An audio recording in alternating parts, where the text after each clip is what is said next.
Despite all of the rumors and backlash in the early years about Dungeons and Dragons being a satanic game encouraging demonic worship, it's persisted in pop culture since 1974, and it's been experiencing a massive increase in players over the years, with the most notable increase over just the last couple of years with the release of the game's most current edition.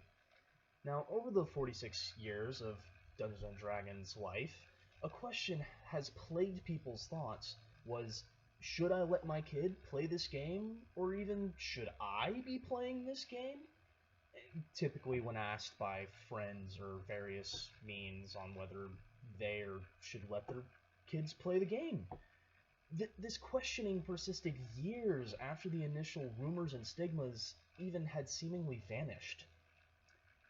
But one of the most important things to know about Dungeons and Dragons, before we get into criticizing it, is how it works. So I'll explain that for those who do not know.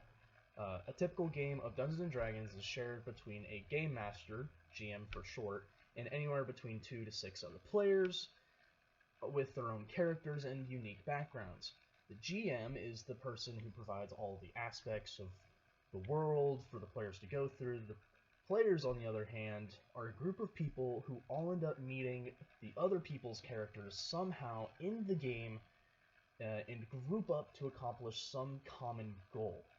Now, the rest of the specific information relates to how likely any character is to complete any given task that is deemed difficult or requiring some specific knowledge or skill set that not everybody would have otherwise. Now, moving forward, we all know that the basic concepts of the game, I'm going to share what makes the game so valuable in terms of self-improvement.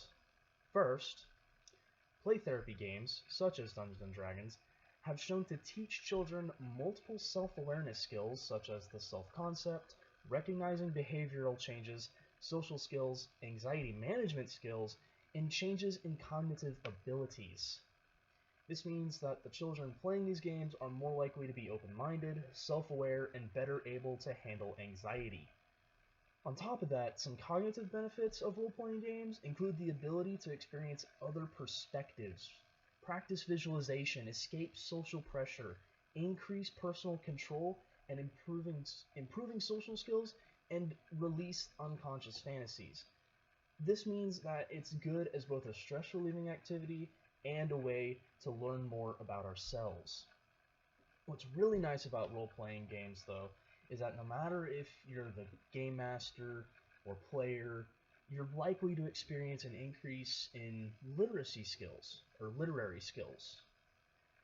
This one study found out that playing TRPGs, tabletop role-playing games, had anywhere from a neutral to positive effect on literacy skills of players, and the longer an individual had been playing TRPGs, the greater the breadth and depth of influence the games had on their literary skills.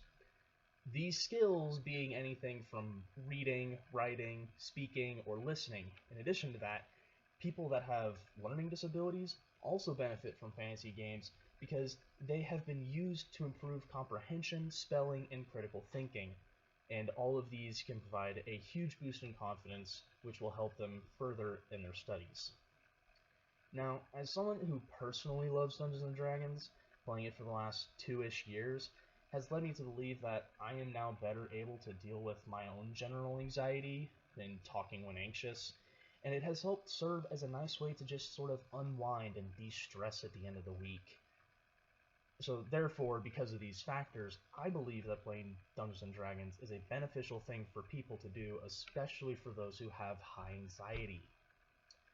But all in all, Dungeons & Dragons is a fantastic role-playing game that promotes important literacy skills, communication skills, it can help deal with stress, and it allows for more creative, out-of-box thinking, all of which are applicable to the everyday scenarios that we encounter on a day-to-day basis.